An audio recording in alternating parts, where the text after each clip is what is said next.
Hello, everyone. Yes, I was looking into the ironies of this net zero and this absolute rubbish about green issues when it came to many things, electric cars, all the things that we know about. And, a couple of, 2021 or 2020, I was looking at 5G and the energy use. And I was not entirely surprised, but it was shocking how energy hungry it is. And when Cassie spoke to me last week, she asked me to talk about solar farms and um, the ironies and the greenwashing, which is a good term that Americans use about solar farms. And you can apply these things to, as I say, EVs and wind farms and other things.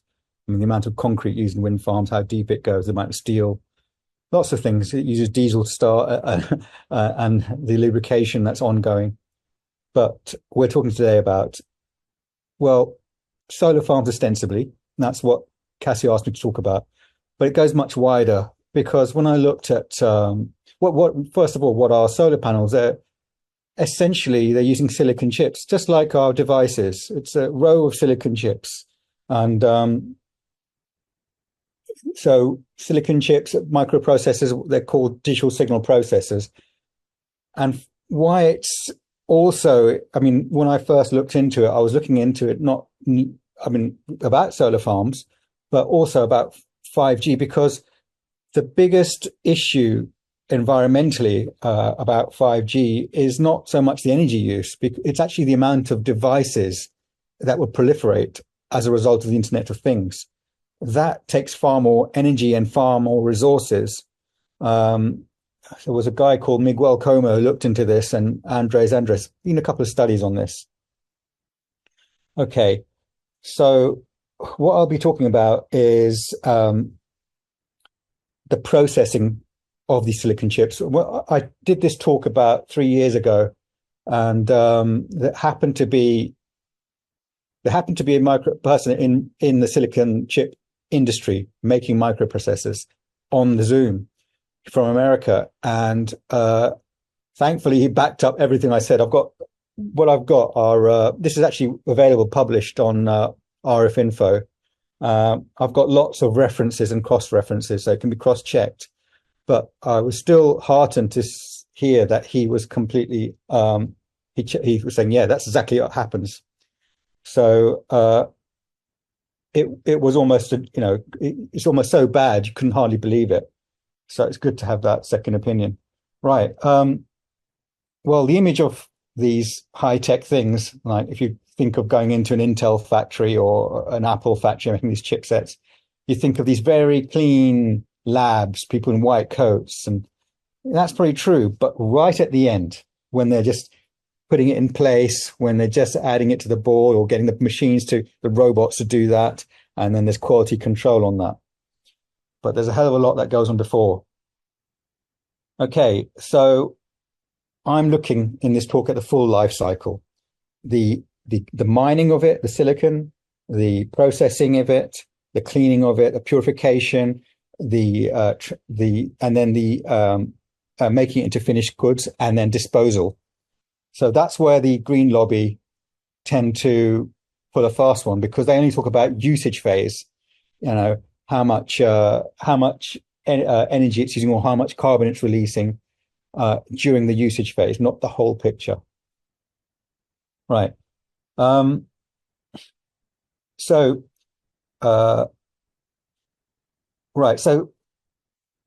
5G is going to use a lot of signal transmission and transmissions and transmitters to do that, which will need processing, and it needs to coordinate that signaling. 5G is not intended for phones and end users. It's machine-to-machine communication, from which emerges a smart city, a surveillance or a surveillance capitalism, surveillance city. So that's why there's going to be this proliferation of devices, and then there's going to be AI leverage on that. So that requires more powerful processing as well, and battery power. So these digital signal processors that are used in solar farms, and all these chipsets of all our devices are going to be everywhere, and more of them in even each device. Right. So let's look at the extraction and processing. Computer chips are made of electronics grade silicon, and to get it to that, it's a hell of a lot of work. Why is that? Because you can only have no more than one impure atom per billion in a chipset. It needs to be that pure. And producing that requires a series of energy-intensive steps that generate greenhouse gases and toxic waste. Pure silicon is not found in nature. Producing it requires a series of steps that guzzle electricity and generate greenhouse gases and toxic waste. So I just want to explain, when I started on this road about green issues and 5G, I was trying to get the green lobby on side. I was trying to get our movement to grow, talking a language. Now, I wanted to be that, avoid the oppositional dynamic that often occurs. And I knew these people are passionate and wanted to work and believed in something, however misguided, but they want, a lot of times, okay, it's self-aggrandizement and all this sort of thing, and aren't I a good person? But a lot of them really genuinely do care, most of them, I would say. And I wanted them, because I went to the Green Card Party national conference and we were chucked out when we were talking about 5G. They just wouldn't give us a hearing. And I've talked about 5G with different Green parties across the world. And and only two Green parties, only Greenpeace in China and two Green parties, one in California, responded. So it's despite my best efforts, hardly anyone is trying to connect with this. I don't know why that is. So that's why I'm saying greenhouse gases and all these things. Okay, maybe you'll have an image of a high-tech, clean, quiet, air-conditioned laboratory facility. The reality of producing electronics-grade silicon is quite different. First of all, you've got to collect and wash the quartz rock. That's not sand, quartz rock. And then you have to collect pure carbon, usually coal, charcoal, petroleum, coke, and you have to have slow-burning wood. These three substances are transported between multiple countries to a facility with a submerged arc furnace. So to produce renewables like solar panels, you can't use renewable energy, because renewable energy fluctuates and you need constant high power to produce chips that go into solar panels and other devices. Okay, so you've collected all the stuff. That's step one.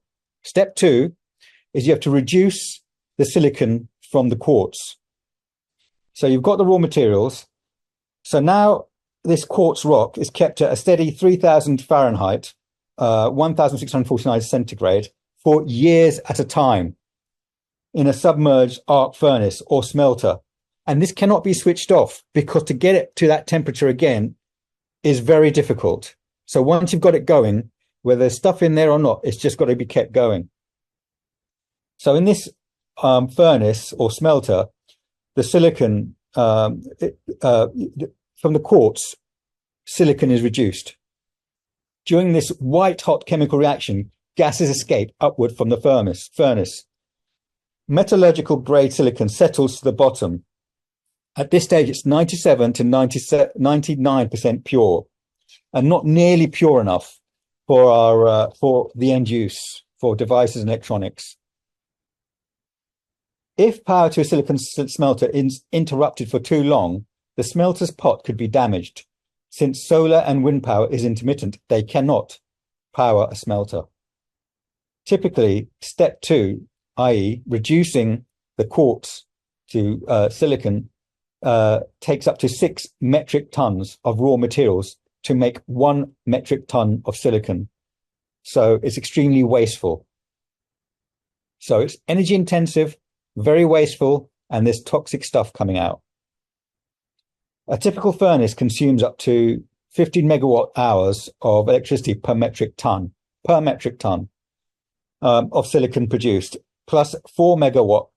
So in a household, we use roughly 4 kilowatt hours of energy. That's with all stuff going. That's a fairly large house. possibly with an air conditioner.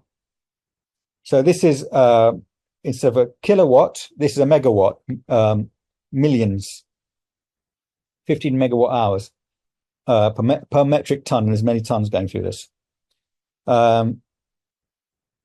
Also, plus 4 megawatt hours for ventilation and dust collection. So there's energy use in that for ventilation and dust collection, and it generates tremendous amounts of CO2. Okay, which I haven't got a problem with CO2, but if we're going to talk to people who do have a problem, you can mention that.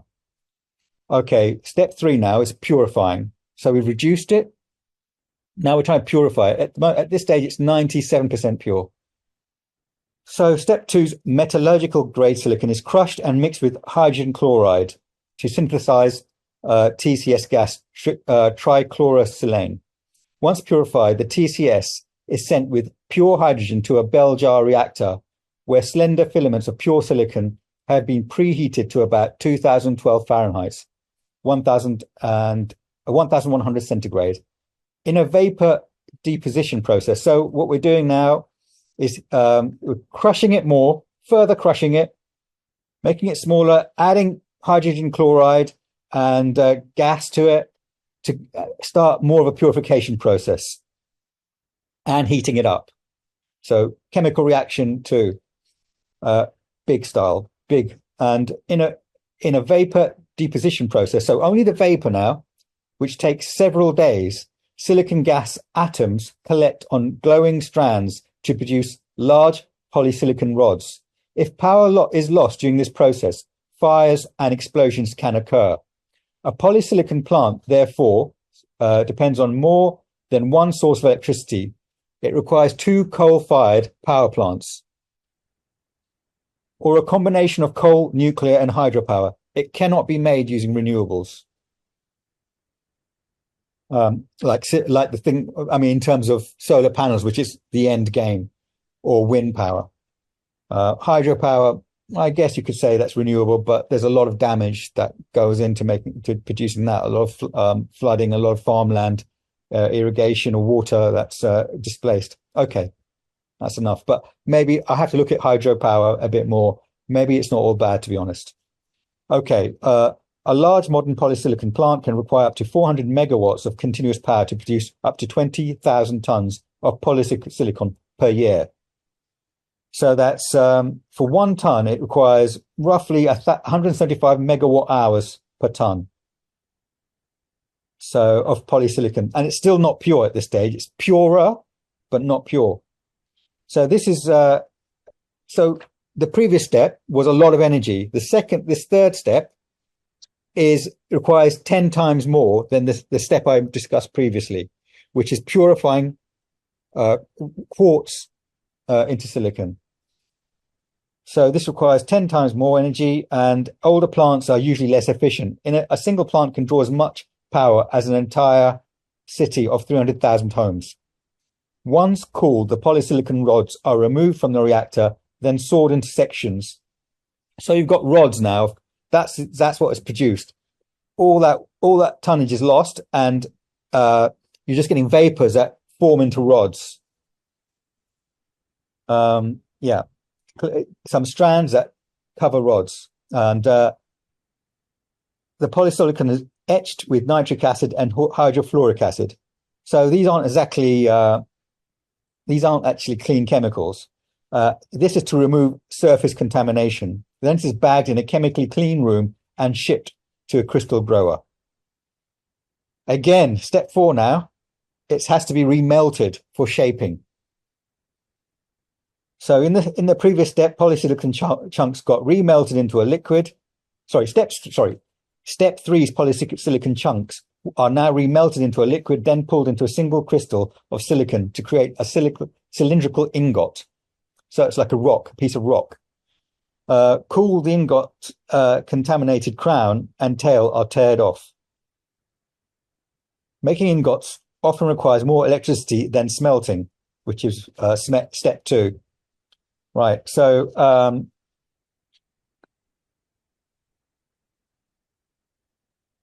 the silicon's ingot's remaining portion is sent to a slicer. So now it's been remelted, it's been shaped into an ingot that's easier to slice. So now the slicing step has happening. So we're in step 5. These silicon ingots are sliced into wafers, thin wafers. More than 50% of the ingot is lost in this process. It becomes sawdust and it cannot be recycled. Now we're coming to step 6, the addition of chemicals. Layer by layer, the silicon will be doped, it's called in the process, with tiny amounts of boron, gallium, phosphorus, or arsenic to control its electrical properties. Dozens of layers are produced during hundreds of steps to turn into electronic grade wafer. Dozens of layers are produced during hundreds of steps to turn each electronics grade wafer into microprocessors. Again, this uses a great deal of electricity, energy, and toxic chemicals, not just electricity, power, heat, and power.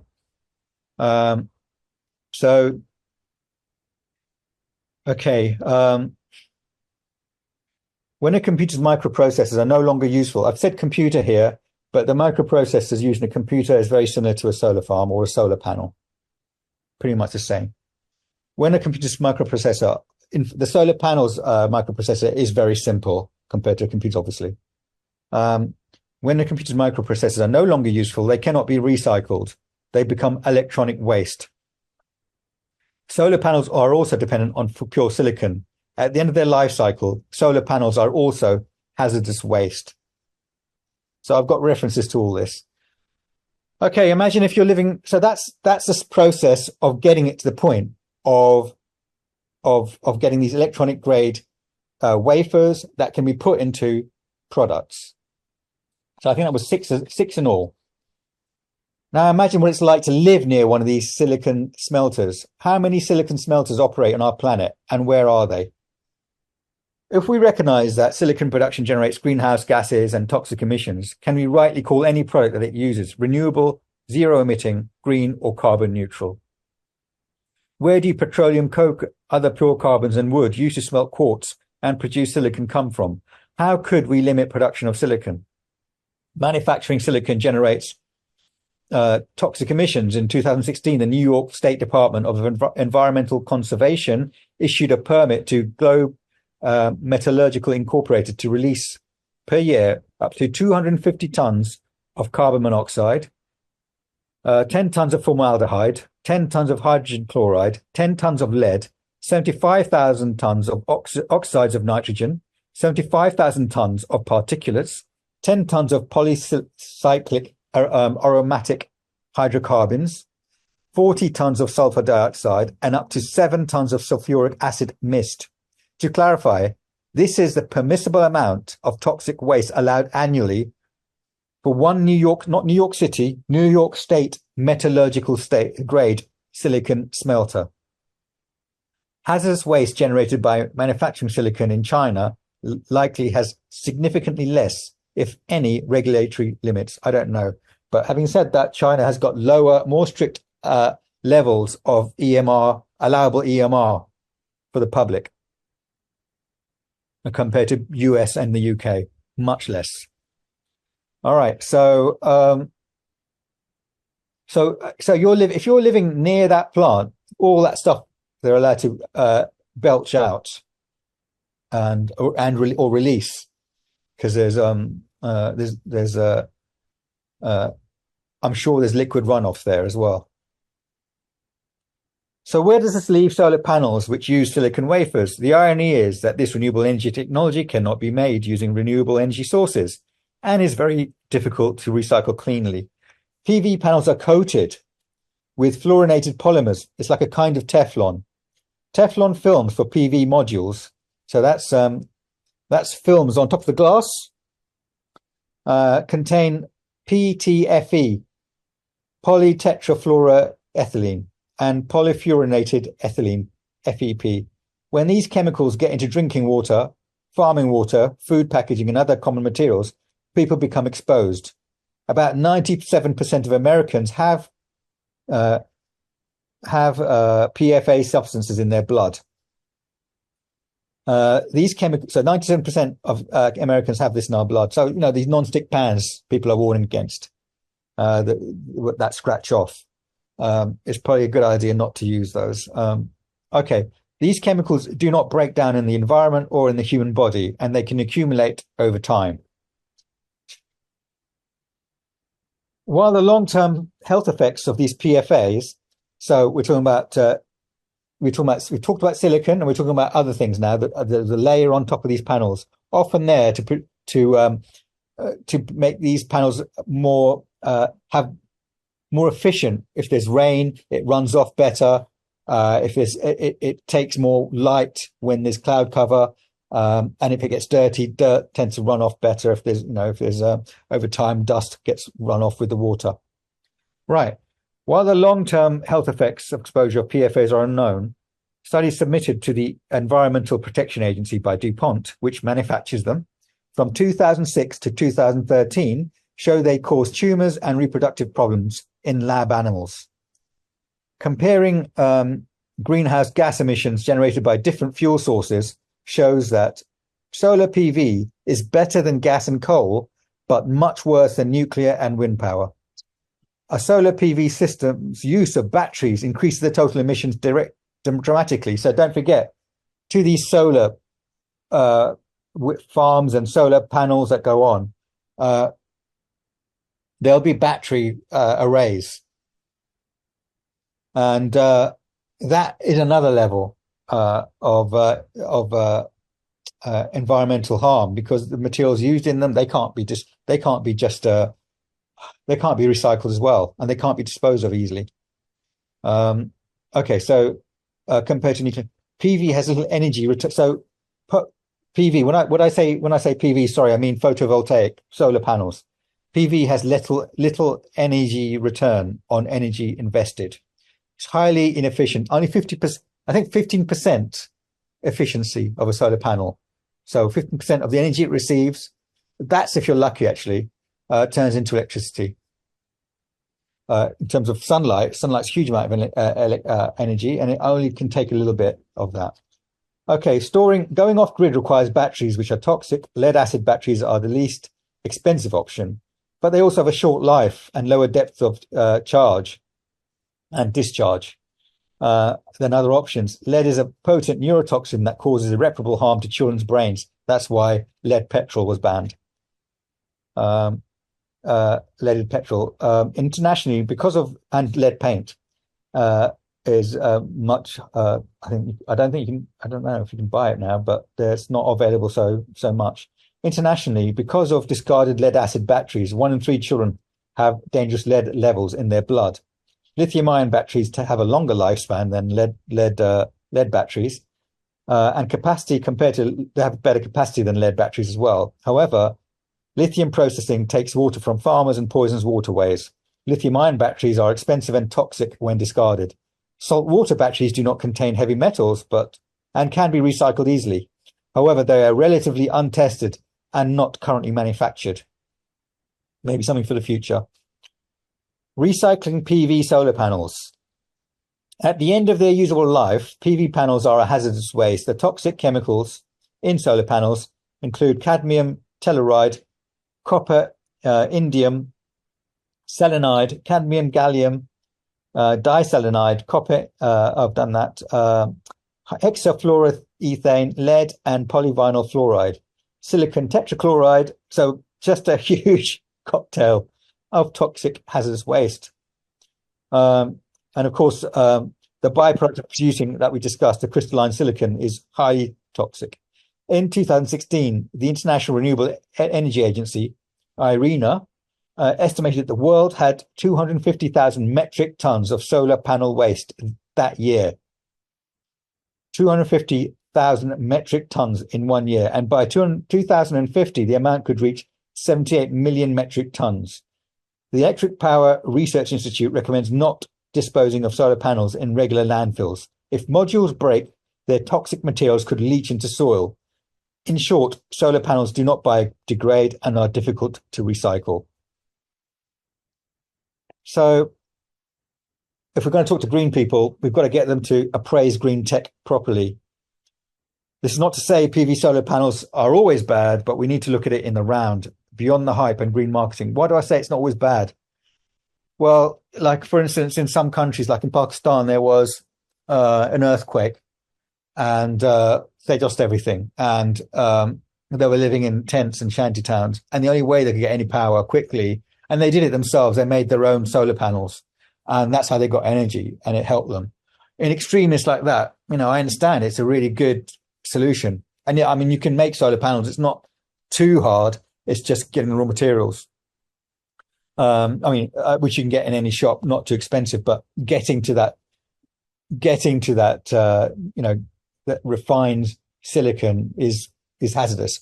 But for instance, in emergency situations, you need power quickly. You need heat quickly. You need something to keep people warm, or people cool even in hot climates. I get it. Okay. So let's talk about, for instance, getting to appraise green tech properly. So, for instance, you can use the EV hype, electric vehicle hype. It's so wrong. They know that the grid cannot support EV powers. We can't move into EV because the grid can't support it. Not everyone can use it. So it's strange that it's being subsidized and people are being incentivized to use it. The pushing of EVs by government and business could quite easily be a repeat of the farce of incentivizing drivers to buy diesel cars as opposed to petrol. If French drivers shifted entirely to EV electric vehicles, the country's electricity demands would double. So I looked at the biggest study on this was done in France.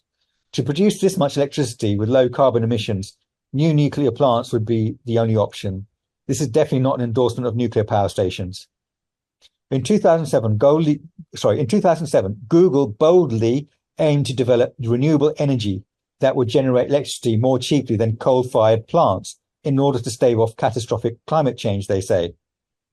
Google shut this down in 2011. Why? Because their engineers realized that even if Google and others had led the way to a wholesale adaptation of renewable energy, that switch would not have resulted in significant reductions of carbon dioxide emissions.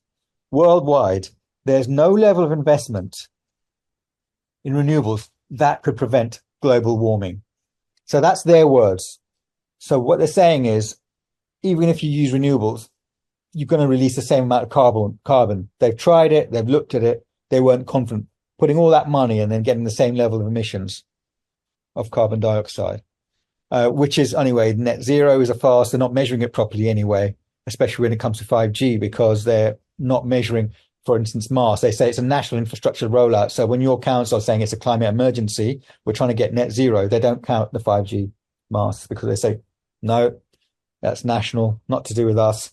So, it begs the question, what are they measuring net zero against? They can just shift the goalpost any way they want. It's so lacking in transparency. So that's that. I can share this document or give you the link to it. It's got the references I say, and and I can also share. I'll ask Cassie to forward my latest newsletter with other things on it. All right, that's it. Thank you. Sounds like it'd make a great leaflet, condensed form. Yeah, Richard, it's a great idea. I've got a 5G green leaflet, but it doesn't include this stuff. Mm-hmm. And if it could be boiled down and in a good way, in an approachable way, that I think you're onto something there. Yeah.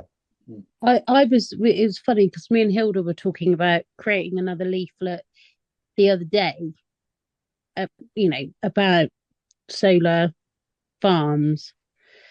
Because I think a lot of people aren't going to want them, but it's kind of like how many leaflets do we want to have? Because obviously that equates to money for people as well, But I guess if you did a strategic approach with solar panel leaflets, like if there's going to be a solar farm in a certain area, for an example, then you could potentially leaflet that particular area and put like a petition thing on it, which has worked for stopping 5G masts, for an example. So I mean, I've got an image in my mind, about how to create a leaflet. Mm. Does anybody have any questions based on this unpleasant information? Well, I'll tell you, as someone with a master's degree in microelectronics and communication, it tallies with everything I knew about it. That's I great. actually went to Middlesex University. We went there because they had a lab where they did they basically print these silicon things. And I came back with something, and I was out for a few days. Literally, my eyelids were sticking together. And I caught like a cold thing just from hanging around in that environment. So it took a couple of days to very nasty chemicals. Very toxic. Yes, and you feel it. You feel, like when you're around food or nature, you feel kind of comfort. With this, you just feel, and you're near, like, well, even when you're people soldering around you, you can't be around them for too long. It's similar to that. And it's not the fumes from the solder and all that. And I mean, I've talked to the council about 5G and energy use, and it is irrefutable because they agree with me. They say yes, you're right. It does create more energy, even though it's a climate emergency they've declared. I say, how does that accord with your climate emergency? But they swerve it by saying what they say. I posted on the chat a link that there's been for over 100 years now available to us, free energy, since the times of Tesla, and it's a documentary. So if they were really concerned about it, it's a little bit out there for normies to look at. It's done by a guy, Dr. Stephen Greer. I don't know if you've heard of him. He's actually an emergency surgeon, but he basically ended up retiring early to deal full-time, intermediary between government organizations and civilian organizations to get disclosure on this free energy sources. So but the trouble is, it runs against the corporations, who have an interest in charging us money for energy and making us spend money on these cars and everything. It's not, I'm not saying at the activist level, but certainly at the corporation level, they're well aware that these technologies exist, and it's really just to make us own nothing and be happy. That's where they want to take us, and it's just a way of making us spend money, regulating and controlling us. Because as that documentary demonstrates, basically the documentary I've put a link to in the chat is basically one case after another, people trying to issue patents on inventions and having it shut down as against national security, and all of this sort of thing. And it's basically a story